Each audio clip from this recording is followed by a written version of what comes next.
If you're planning to break into tech in 2026, then this is one video you can't afford to miss. I know you're probably overwhelmed. You're wondering what tech skill should you go after, which is actually in demand, and where do you even start from? Well, you're not alone. Over the past few years, I've received thousands of messages like this across social media. My personal blog alone gets over 20,000 comments every quarter from people like you trying to figure this out. So I'm putting an end to these questions right here, right now. I'm talking about the top 7 tech skills for 2026.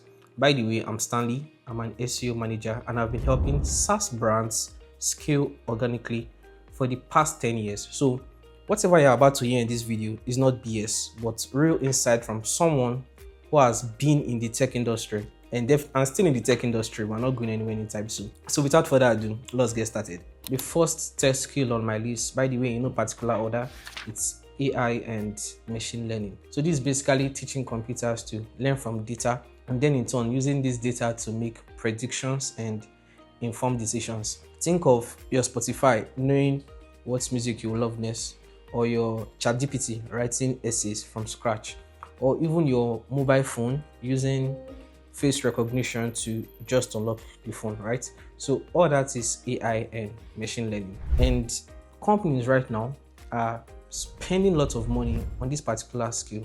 In fact, the average AI machine learning engineer earns about $130,000 to $200,000 per year, with some senior roles crossing over $250,000. So how do you get started with this skill?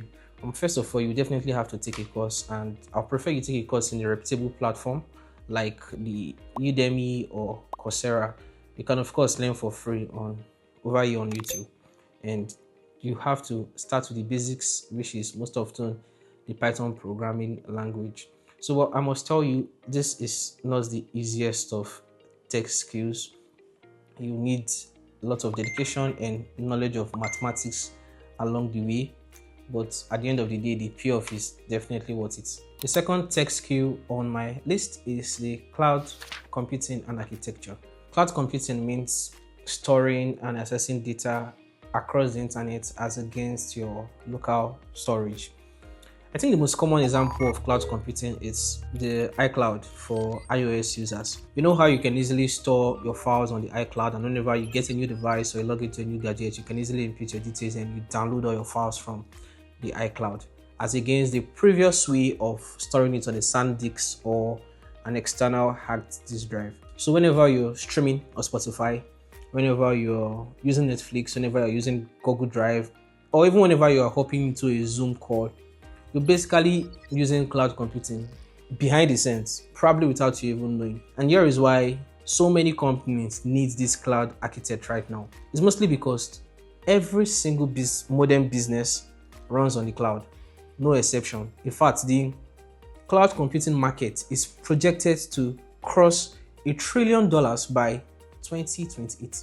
That's a lot. The average cloud architect earns anywhere from $120,000 to $200,000+ annually. To get started, you have to first pick one cloud provider. Now, for cloud providers, there is the AWS, there is the Microsoft Azure, and there is the Google Cloud. Well, I'll advise you pick the AWS because it has the highest market share. And for these cloud providers, there are always some common certifications that can help you move the needle, right? They can just make things easier for you with regards to like job application and hiring. One of these certifications for AWS is the AWS Certified Solution Architect Associate certification. It's kind of like a mouthful, so I'll say it again. It's AWS Certified Solutions Architect Associate certification. So you can go check it out. It's one of the common certifications out there, and you can also do further research and try to equip yourself with these necessary certifications, because there are tons of companies that hire based on these certifications. But here's the good news: you don't need a computer science degree to get started as a cloud computing engineer. No, you just need these certifications and the right knowledge, and you're good to go. And I would estimate it to take you anywhere from 3 to 6 months to 9 months to at least be employable as a beginner in this field. The third tech skill is cybersecurity, and this is a very serious one. Every single day, companies are getting hacked, customers' data are stolen, and millions of dollars are lost. The cybersecurity professionals protect companies from this attack. Now, what do? They basically find vulnerabilities in systems before these bad guys do. They protect passwords, credit card information, and sensitive company details. And right now, the demand for cybersecurity is insane. The beginner cybersecurity analyst can earn anywhere from 70k to 100k annually, with the experienced one crossing over 150k annually. To get started with cybersecurity, you have to first get the CompTIA Plus cybersecurity certification. I think this is your entry point. Then with time, you can proceed to get the CEH, which is the Certified Ethical Hacker Certification, or the CISSP, which is the Certified Information System Security Profession Certifications. And for cybersecurity, companies usually value hands-on experience. So aside getting the certification, I would suggest you also practice using platforms like Try Hack Me and Hack the Box, and create a portfolio that kind of shows that you can actually defend systems. Now let's go over to the next skill. The fourth tech skill is software engineering, and this is one of my favorites of all time, right? Well, let's quickly address some concerns. So there's been a lot of panic of recent about AI replacing software engineers, but I don't think that's true at all. Right now, there are lots of amazing things you can do with AI, no doubt, especially when it comes to vibe coding. We have the QSO, we have Cloud, we have Lovable, and with these tools you can create very nice, amazing websites and applications. But it doesn't just end there. There are lots of things AI can't do. Let me give you, for instance, AI can't understand complex business logic. AI can't debug system vulnerabilities. AI also can't architect scalable systems. Very, very important. And AI can't optimize database performance, right? But what can you do? It makes good engineers 10x better, right? So if you understand logic, if you understand design systems and generally how things work behind the hood, then AI become more of like your superpower and not your replacement. So it's very important, if you are going into the field of software engineering, you learn it very well, you learn it properly, and not just the syntax. And for software engineering, there are various paths in software engineering. We have the web development part, we have the game development, we have the app development, we have the desktop application development, and each of these various paths has its own structure and its own breakdown of things you need to know. For example, for web development, you have to go through the routes of HTML, CSS, and then to actual programming language like JavaScript, and you spend time there mastering the fundamentals of JavaScript before proceeding to JavaScript frameworks like React, Vue, Angular, and whatnot. And then if you are coming through mobile development, we have the Kotlin, we have the Flutter, we have the Swift, and others, right? So you need to know the aspects you're going with or you're focusing on, and you need to know what you need to do to become like an expert in that exact path. But you need to also understand that for software engineers or software engineering, employers don't care about certificates, right? They really don't care about certificates. It's more about projects. So you have to get your hands dirty, try not to fall into the trap of tutorial hell, and build a lot of projects. Make sure your GitHub is active, and then you're good to go. The next skill on my list is digital marketing, and for this I have to be very real with you guys because this is my niche. So the mistake many people do make in digital marketing is they try to learn digital marketing as one thing, right? Which is very wrong, because digital marketing is so broad. Let me give you, for example, now let's take the medicine profession. You know, under the medicine profession, you have the gynecologists, you have the pediatricians, you have the dermatologists, you have a lot of these various specialties under the medicine profession. Now, same thing applies to digital marketing. Under the digital marketing umbrella, we have the email marketing, we have the social media marketing, we have the SEO, we have the ads and performance marketing, where you have the Google ads and all of that. So these are a whole lot of different specialties. So to stand out as a digital marketer, you have to pick one of these niche, become like an expert, and then you expand gradually. Now, digital marketing is so important in 2026 because every business basically needs customers. And digital marketing is how you get these customers. Now, depending on your niche, you can earn anywhere from $60,000 to upwards of $200,000 per year And the good part about digital marketing is you can work as a freelancer, you can work as a full-time employee, or you can even run your own agency. To get started here, you have to pick a niche, like I said. Take courses if you can. You can find a lot of valuable digital marketing courses on platforms like HubSpot, Coursera, Udemy, and work on real projects, and most importantly, build case studies that are valuable to employers. The next skill is UI/UX design, and this is for design creatives who want to work in tech. So UI basically means user interface, while UX means user experience. Now the UI/UX designers, these are the guys that make the app look beautiful. The fonts, the color, typography, and basically your entire experience while using an application. UI/UX is actually the first build process of any application. Think of Instagram, for example.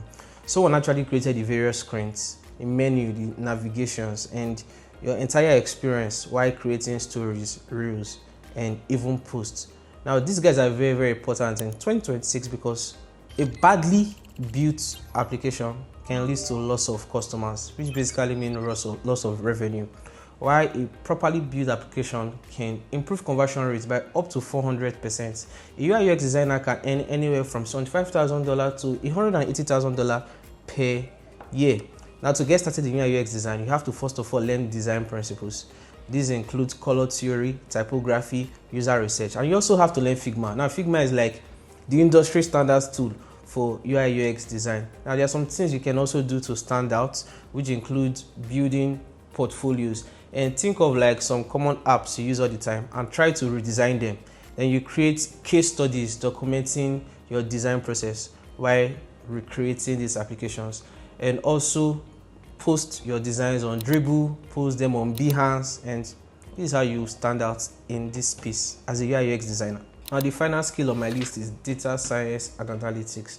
Now, the data scientists are responsible for taking huge amounts of data and turning them into meaningful insights to help companies make more informed decisions. Amazon knowing what products to recommend for you to buy, that's data science. Or you scrolling through your favorite social media app and you start seeing targeted ads. I'm sure you see that all the time. That's data science. Now, companies need these experts very much in 2026 because data is basically everywhere, but you would need someone who can analyze this data to find patterns. And we call data the new oil, and companies that win are the ones that have a better data insights. A data scientist can earn anywhere from $100,000 to $200,000 per year. Now, to get started with data science analytics, you have to learn Python. And by learning Python, you'll be introduced to Python libraries like Pandas and Scikit-learn. You would also have to learn Excel and SQL. Some people call it SQL, but I call it SQL. Now, for visualization, you have to learn Power BI and Tableau. And you also need to learn Google Analytics. There is a free Google Analytics certification on Coursera.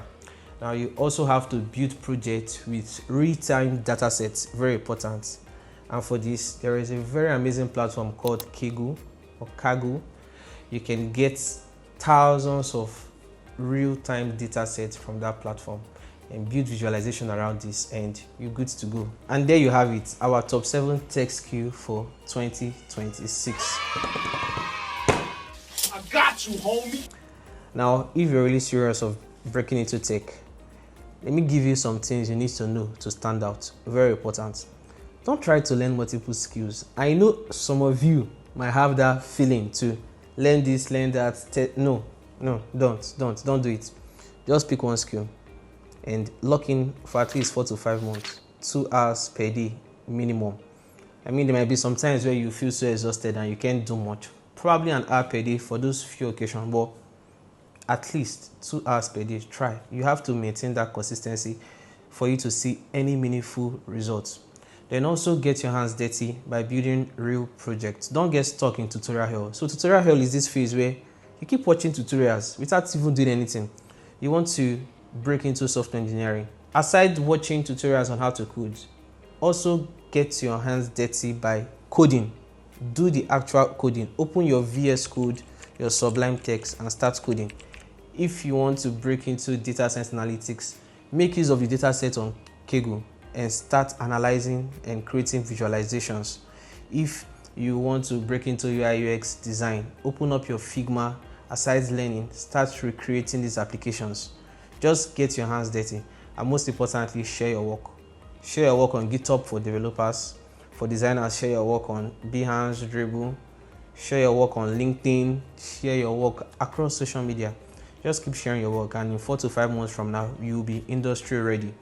Now, I created a Telegram group to answer all questions for anyone getting started in tech in 2026. And I've gotten experts there to also help out in answering some of these questions. And I'm sure we can cater to all your worries and all your questions, recommend the best of resources and best of platforms for you. And I will add the link to the Telegram group in the description, so look out for it. It should be right there in the description. Now, drop a comment below. I want to know what tech skill you're breaking into in 2026, and I'll see you in the next video.